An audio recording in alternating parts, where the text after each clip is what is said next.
നടി ഗീതാ വിജയൻ നമ്മളോടൊപ്പം ചേരുന്നുണ്ട്. ശ്രീമതി ഗീതാ വിജയൻ, എത്ര മനുഷ്യരാണ് വിളിച്ച് എനിക്കിത് നേരിടേണ്ടി വന്നിട്ടുണ്ട്, എനിക്ക് ഇപ്പോഴെങ്കിലും പറയണമെന്നുള്ളത്. അതായത് 2017 മീറ്റു ക്യാമ്പയിൻ ലോകവ്യാപകമാകുന്ന സമയത്ത് നിങ്ങൾക്ക് എന്നെ ഇപ്പോഴെങ്കിലും കേൾക്കാൻ പറ്റുന്നുണ്ടോ എന്നാണ് സ്ത്രീകൾ ഈ ലോകത്തോട് വിളിച്ച് ചോദിച്ചത്. അങ്ങനെ കൂടുതൽ ആളുകൾ നമ്മുടെ മലയാള സിനിമയുമായി ബന്ധപ്പെട്ട കാര്യങ്ങൾ പറയുകയാണ്. ഇത്തരം വെളിപ്പെടുത്തലുകളെ അങ്ങ് എങ്ങനെയാണ് നോക്കിക്കാണുന്നത്? ഇപ്പൊ ഈ മൂവ്മെന്റ് വന്നത് വളരെ നന്നായി. ഇതാണ് ഞാൻ പറയുന്നത്. ഇപ്പോഴാണ് ശരിക്കും ഒരു എംപവർമെന്റ് ഓഫ് വുമൺ എന്ന് പറയുമല്ലോ നമ്മള്. അതിപ്പോഴാണ് ശരിക്കും നടന്നു തുടങ്ങുന്നത് with the Hema committee finding. ഇപ്പോഴാണ് ഇതൊരു പ്ലാറ്റ്ഫോമാണ് ഫോർ ദ വുമൺ എംപവർമെന്റ്. ഇതാണ് യഥാർത്ഥ വുമൺ എംപവർമെന്റ് എന്ന് പറയുന്നത്. And thanks to the government, thanks to the state government for facilitating this. ഇപ്പോഴിത് കൊണ്ടുവന്നല്ലോ. അപ്പോ ഇനിയും ഇതേ മൊമെന്റത്തോടെ ഇത് കണ്ടിന്യൂ ചെയ്യണം. ഇനി ഇങ്ങനത്തെ അനുഭവങ്ങള് വർക്ക് പ്ലേസില് സ്ത്രീകൾക്ക് ഒരിക്കലും സംഭവിക്കാൻ പാടില്ല. They need the safety and security in the work place. ഇനി ഇങ്ങനത്തെ ഒരു വിധത്തിലുള്ള കംപ്ലൈന്റ് ഓഫ് അബ്യൂസ് ആൻഡ് ഇതൊന്നും ഒരിക്കലും വരാൻ പാടില്ല.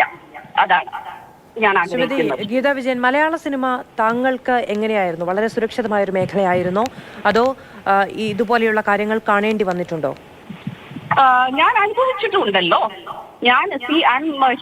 മലയാളം ഫിലിം ഇൻഡസ്ട്രിയിൽ 90 അവസാനത്തോടെയാണ് ഞാൻ വന്നത്.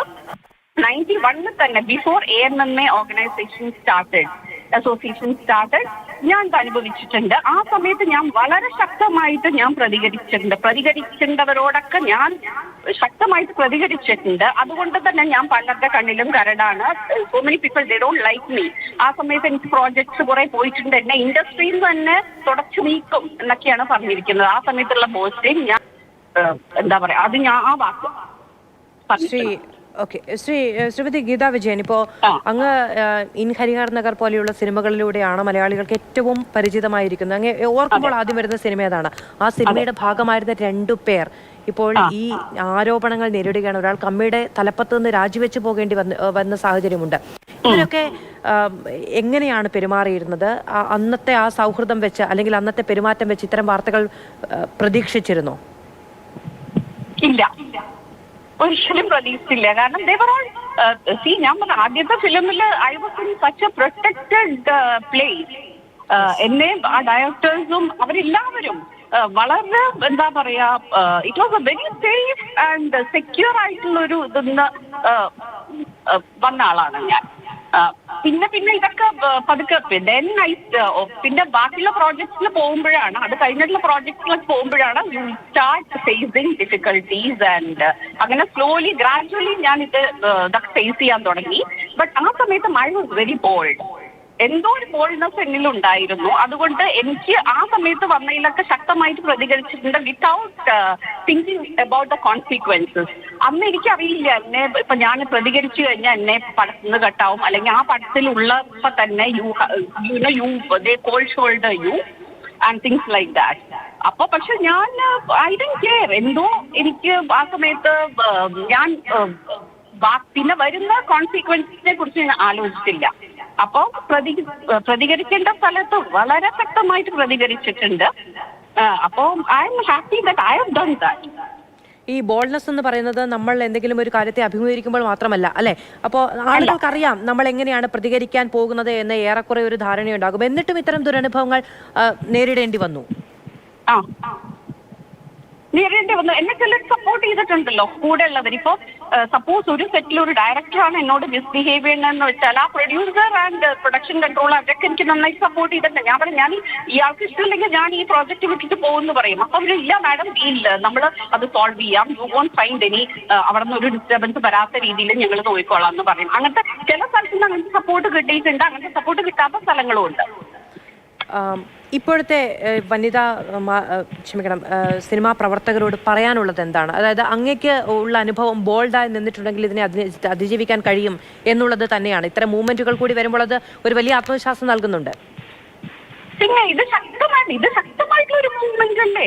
ഞാൻ പറയട്ടെ, ഇപ്പോ സ്ത്രീകളോട് അതിക്രമം ചെയ്തിട്ടുള്ള എല്ലാവരും, ഏതെങ്കിലും തരത്തിലുള്ള അതിക്രമം ചെയ്ത എല്ലാവർക്കും ഒരു ഭയം വന്നിട്ടുണ്ടല്ലോ ഇല്ലേ? ആ ഭയമാണ് അവരുടെ പണിഷ്മെന്റ്.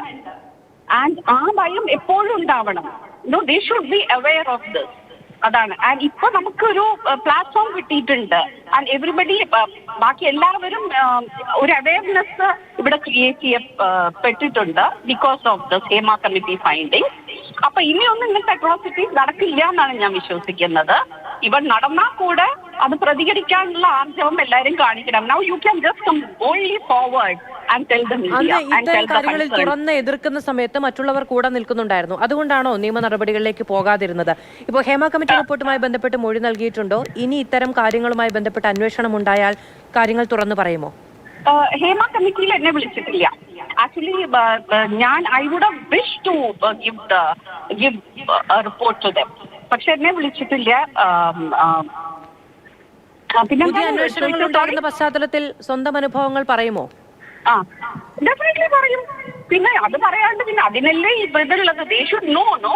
എല്ലാരും അറിയണമല്ലോ നമുക്ക് നടന്ന കാര്യം. കാരണം എനിക്ക് നടന്ന കാര്യം ഞാൻ ഹാൻഡിൽ ചെയ്തിട്ടുണ്ട് പേഴ്സണലി. അതാണ് ചിലത്തിൽ ഞാൻ അതിന്റെ എന്താ പറയാ കോൺസിക്വൻസസ് പോലും നോക്കാതെയാണ് ഞാൻ ഹാൻഡിൽ ചെയ്തിരിക്കുന്നത്. ഐ ഡിഡ്ന്റ് ജസ്റ്റ് കെയർ ആ സമയത്ത്.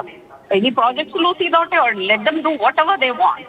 ഞാൻ എന്താണ് അവരെ ഇതിലൊരു അവർക്കൊരു കരടാണ്, അവർക്കൊരു ബ്ലാക്ക് ഇതാണ്, ഞാൻ ബ്ലാക്ക് ഷീപ്പാണ് അവരുടെ ഇതില്. അതിന്റെ പേരിൽ മാറ്റി നിർത്തപ്പെട്ടിട്ടുണ്ട് എന്ന് എപ്പോഴെങ്കിലും തോന്നിയിട്ടുണ്ടോ? തോന്നിയിട്ടുണ്ടല്ലോ. ചില പ്രോജക്ട്സ് നമ്മളെ വിളിക്കും, അഡ്വാൻസ് തരും, ഡേറ്റ് പറയും. ഡേറ്റ് പറഞ്ഞിട്ട് പിന്നെ വിളിക്കില്ല. പിന്നെ നമ്മൾ അറിയുന്നത് പിന്നെ നമ്മൾ വെയിറ്റിംഗ് ഫോർ ദം ടു കോളിന് വേണ്ടി വെയിറ്റ് ചെയ്യുമ്പോൾ ഇല്ല, ആ ഷൂട്ടിംഗ് കഴിഞ്ഞു വേറൊരാൾ തുടങ്ങി അവിടെ അഭിനയിച്ചുകൊണ്ടിരിക്കുകയാണ്. അതൊക്കെയാണ് നമ്മൾ കേൾക്കുന്നത്. അങ്ങനെയൊക്കെ ഇഷ്ടം പോലെ ഉണ്ടായിട്ടുണ്ട്. അപ്പോൾ മനസ്സിലാകും ഇത്തരത്തിലുള്ള സഹകരണത്തിന് ഇല്ലാത്തത് കൊണ്ടാണ്. ആർക്കെങ്കിലും മതിയല്ലോ, ഒരാൾക്ക് മതിയല്ലോ. പവർഫുൾ ആയിട്ട് 2-3 പേരുണ്ടാവും. ഏതെങ്കിലും ഒരാൾക്ക് നമ്മളെ ഇഷ്ടമില്ലെങ്കിൽ നമ്മൾ ഔട്ടാണ്. അതാണ്. ഗീതാ വിജയൻ അന്ന് വളരെ ധൈര്യത്തോടെ പ്രതികരിച്ചു. എല്ലാവർക്കും അതിന് കഴിയുമോ? ഓരോരുത്തർ ഓരോ പോലെയല്ലേ. എല്ലാവരും ജനറലൈസ് ചെയ്യാൻ പാടില്ല. It's very subjective to each person. അപ്പൊ ഞാൻ ഇങ്ങനെ ആയതുകൊണ്ട് ഇനിയും പ്രതികരിക്കും ഞാൻ അങ്ങനെ ഉണ്ടെങ്കിൽ. അതാണ്. ഇനി പക്ഷെ ഇപ്പം ഓൾമോസ്റ്റ് ഒരു ഒതുക്കപ്പെട്ടതെന്ന് ഞാൻ പറയില്ല. ഒരു ജനറേഷൻ ഇപ്പൊ പുതിയ ആൾക്കാരൊക്കെയാണല്ലോ. അപ്പം പ്രോജക്റ്റ് ഉണ്ടെങ്കിൽ ഉണ്ട്. പക്ഷെ ഇനിയൊന്നും അങ്ങനെ വരില്ല. ഇനി റെയർ ചാൻസസ്. കാരണം ഇപ്പൊ നമുക്ക് മീഡിയ ഉണ്ട്. Media is your friend here. ശരി, വളരെയധികം നന്ദി ശ്രീമതി ഗീതാ വിജയൻ പ്രതികരിച്ചതിന്. ഒരു കാലത്ത് നിന്നുകൊണ്ട് അത്രയും വലിയ ഈ പറയുന്ന പവർ ഗ്രൂപ്പ് എന്ന രീതിയിലൊക്കെ പ്രവർത്തിക്കുന്ന സിനിമയിലേക്ക് താൻ വേണമോ വേണ്ടയോ എന്ന് മറ്റുള്ളവർ തീരുമാനിക്കുന്ന കാലഘട്ടത്തിൽ നിന്ന് വളരെ ശക്തമായി പ്രതികരിച്ചു. അതിൻ്റെ ഒരു കോൺസിക്വൻസസും എന്താണ് എന്ന് ചിന്തിക്കാതെ പ്രതികരിച്ചു എന്നുള്ള കാര്യമാണ് നടി ഗീതാ വിജയൻ നമ്മളോട് പറഞ്ഞത്. പക്ഷെ അവർ തുറന്നു പറയുന്നൊരു കാര്യം 90കളിൽ അല്ലെങ്കിൽ 91-ൽ തനിക്ക് ആദ്യത്തെ സിനിമയ്ക്ക് ശേഷം ഇത്തരം ദുരനുഭവങ്ങൾ നേരിടേണ്ടി വന്നു എന്നു തന്നെയാണ്. ആർക്കാണ് അത്തരം അനുഭവങ്ങൾ പറയാനില്ലാത്തത് എന്ന് ആശ്ചര്യപ്പെട്ട് നിൽക്കുക മാത്രമാണ് നമുക്ക് ചെയ്യാൻ കഴിയുന്നത്.